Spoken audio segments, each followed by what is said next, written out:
नीतिवचन अध्याय 6।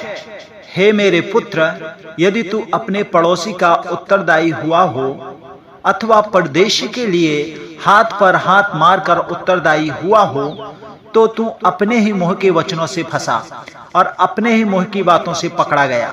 इसलिए हे मेरे पुत्र, एक काम कर, अर्थात तू जो अपने पड़ोसी के हाथ में पड़ चुका है, तो जा उसको साष्टांग प्रणाम करके मना ले।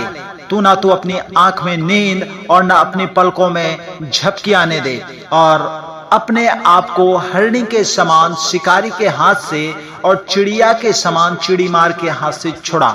हे आलसी, चींटियों के पास जा, उनके काम पर ध्यान दे और बुद्धिमान हो। उनके ना तो कोई न्याय होता है, ना प्रधान और ना प्रभुता करने वाला, तो भी वे अपना आहार धूप काल में संचय करती हैं और कटनी के समय अपनी भोजन वस्तु बटोरती हैं। हे आलसी, तू कब तक सोता रहेगा? तेरी नींद कब टूटेगी? कुछ और सो लेना। थोड़ी सी नींद, एक और झपकी, थोड़ा और छाती पर हाथ रखे लेटे रहना, तब तेरा कंगालपन बटमार की नाई और तेरी घटी हथियारबंद के समान आ पड़ेगी। ओछे और अनर्थकारी को देखो, वह टेढ़ी टेढ़ी बातें बकता फिरता है। वह नैन से सैन और पांव से इशारा और अपनी अंगुलियों से संकेत करता है। उनके मन में उलट फेर की बातें रहती। वह लगातार बुराई गढ़ता है और झगड़ा रगड़ा उत्पन्न करता है। इस कारण उस पर विपत्ति अचानक आ पड़ेगी। वह पल भर में ऐसा नाश हो जाएगा कि बचने का कोई उपाय ना रहेगा।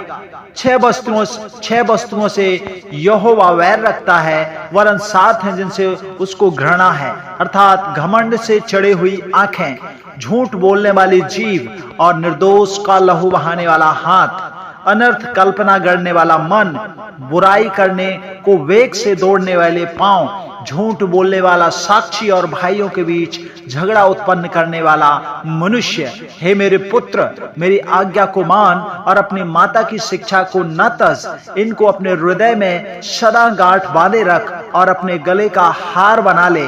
वह तेरे चलने में तेरी अगुवाई और सोते समय तेरी रक्षा और जागते समय तुझसे बात करेगी। आज्ञा तो दीपक है और शिक्षा ज्योति, और सिखाने वाले की डांट जीवन का मार्ग है, ताकि तुझको बुरी स्त्री से बचाए और पराई स्त्री की चुपनी चुपनी बातों से बचाए। उसकी सुंदरता देखकर अपने मन में उसकी अभिलाषा ना कर, वह तुझे अपने कटाक्ष से फंसाने ना पाए।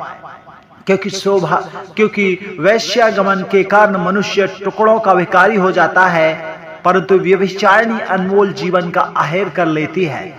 क्या हो सकता है कि कोई अपनी छाती पर आग रख ले और उसके कपड़े ना जलें? क्या हो सकता है कोई अंगारे पर चले और उसके पांव ना झुलसे? जो पराई स्त्री के पास जाता है, उसकी दशा ऐसी ही है, वरन जो कोई उसको छुएगा वह दंड से ना बचेगा। जो चोर भूख के मारे अपना पेट भरने के लिए चोरी करे, उसको तो लोग तुच्छ नहीं जानते, तो भी यदि वह पकड़ा जाए तो उसको 7 गुना भर देना पड़ेगा, वरन अपने घर का सारा धन देना पड़ेगा। परंतु जो स्त्री गमन करता है वह निर्बुद्धि है। जो अपने प्राणों को नाश करना चाहता है वह ऐसा ही करता है। उसको घायल और अपमानित होना पड़ेगा और उसके नाम धराई कभी ना मिटेगी। क्योंकि जलन से पुरुष बहुत ही क्रोधित हो जाता है और पलटा लेने के लिए कुछ कोमलता नहीं दिखाता। वह घूस पर दृष्टि ना करेगा, और चाहे तू उसको बहुत कुछ दे तो भी वह ना मानेगा।